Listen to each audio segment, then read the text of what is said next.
Roberto Martinez announced his Portugal squad for the Euros for this upcoming summer European Championship.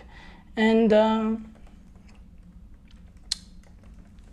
you know, I don't know if this is a crazy thing to say, but in my opinion, just based on talent, we might be looking at the most talented team at this Euros. Maybe that's a little blasphemous to say when you have a team like France with the amount of talent that they have. But when you look at this team, you really struggle to see the holes in this team. Goalkeeper, you got a solid goalkeeper in Diego Costa, with good backup options with Rui Patricio, Jose Sa. Defense is very, very solid. Guys on good form. Diego Dalot, João Cancelo, Nuno Mendes, Pepe, Ruben Diaz. All very, very good, very, very talented players. All players that will, that are playing very, very well in Europe for their big clubs. Then you look at the midfield. You got the talent, the attacking talent of Bruno Fernandes. You got a guy like João Neves, João Palhinha, Otavio, Ruben Neves, and then Vitinha, who's had a brilliant season for PSG. He's a guy that can come in. He'll make an immediate impact. He'll be a game changer for this Portugal team. The way he was able to dominate the later ties in the Champions League round, Vitinha did in midfield. I think he'll be able to do that at the Euros for Portugal. It's a guy, he's not afraid of the moment. And it seemed like Portugal had a few of those players at the last World Cup.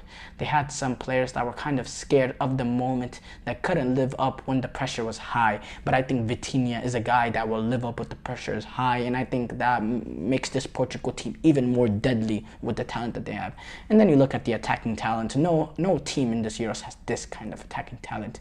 With João Felix, Bernardo Silva, Rafael Leao, Diego Jota, and Gonzalo Ramos, Francesco Conceição, Pedro Neto, and I don't know if I said Rafael Leao already. But it's the team with complete talent. Everyone in that attacking lineup, front three completely. And then you got a guy like Cristiano Ronaldo, who's played, I guess he's, sounds like he's playing really well in Saudi. I wouldn't know. I don't watch their games game in, game out. He does have a ridiculous goal scoring record. But he's also going to be there. Now, Cristiano Ronaldo was a bit of a nightmare for Fernando Santos last Euros. In terms of our last World Cup, not last Euros, but last World Cup, in terms of his attitude and all that. He came in off of a bad season at Manchester United, and in the World Cup it was not that much better.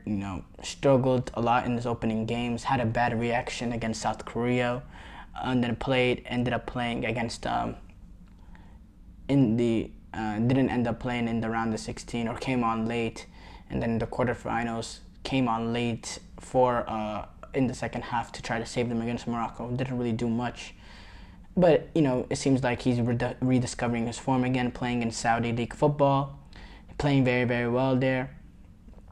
Roberto Martinez has came in. He's kept him integrated within the squad. Keep calling him up for friendlies, where he continued to perform for Portugal. They dominated the European qualifiers. They dominated the European qualifiers.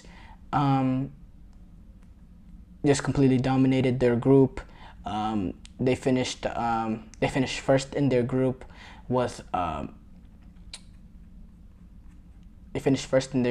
10 wins and no losses. They scored 36 goals and conceded 2 for a 34 goal differential. Just completely dominated their group.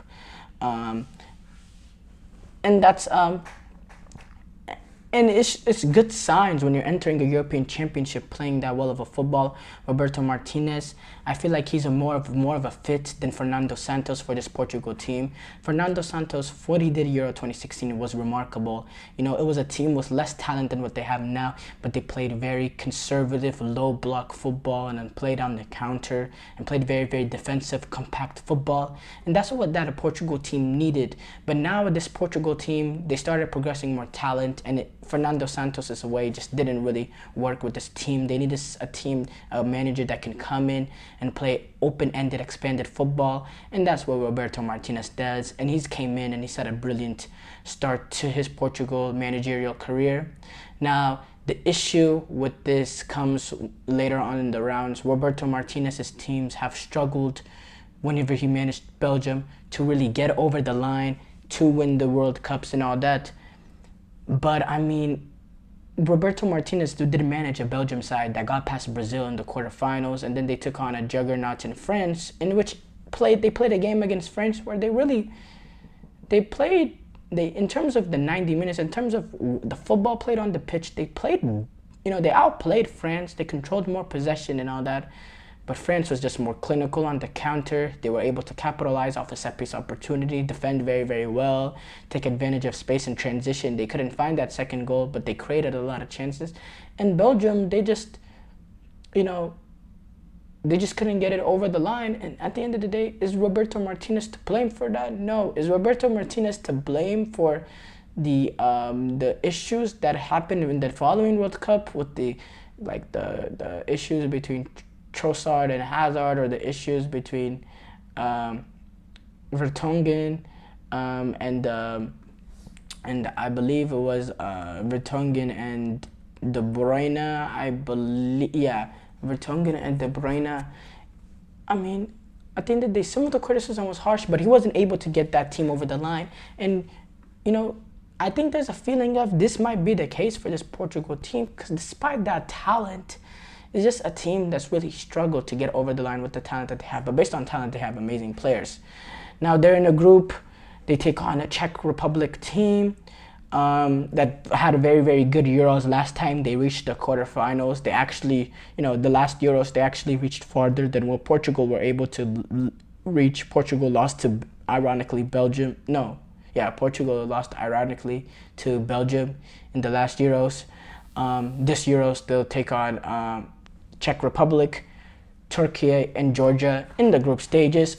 A rather more comfortable group from them. Turkey is they're a talented team. Czech Republic, they played very, very well at the last Euros, had decent qualifiers, and then they got a Georgia team that scraped in through penalties to get here. Kind of a non-experienced, not that great of a team. They do have a guy like Kvaratskhelia that can be a game changer, but it's Portugal.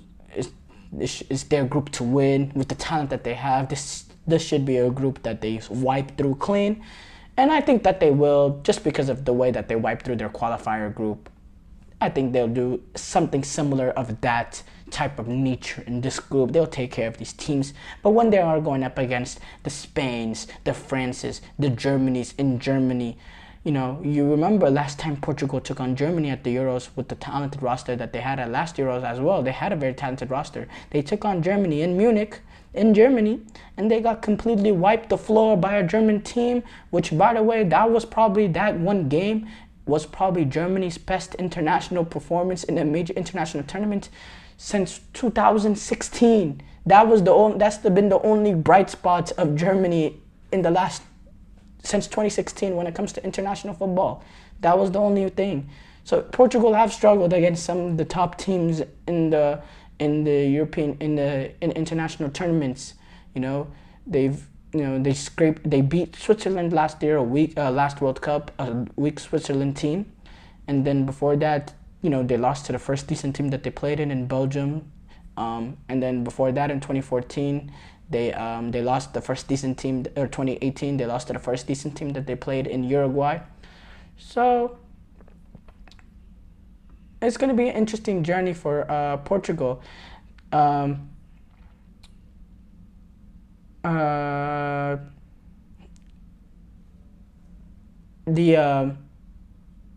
Portugal had won the 2016 Euros, so they do have that kind of pedigree with, they have some players in this team that won, that was Cristiano Ronaldo, Danilo Pereira. They have some guys that were part of that team. They have that Rui Patricio. They have that pedigree, but they also have some younger guys. Oh, Ruben Neves was also part of that team, I believe, but they also have some inexperience to some youth with a guy like Pedro Neto, Gonzalo Ramos, who did play in the last World Cup, and Pepe was also part of that World Cup team. How could you forget about Pepe? Euros team, integral part of that Euros team. But no, I'm very, very interested to see how Portugal come out this Euros. It's going to be a different Portugal team. We haven't seen this Portugal team ever, a Portugal team that's going to be as expansive, as open-ended as they're going to be. They're going to play very high attacking level, high intensity football, open-ended football, end-to-end football, pleasant football to watch. So I'm interested to watch this Portugal team at this upcoming European Championship.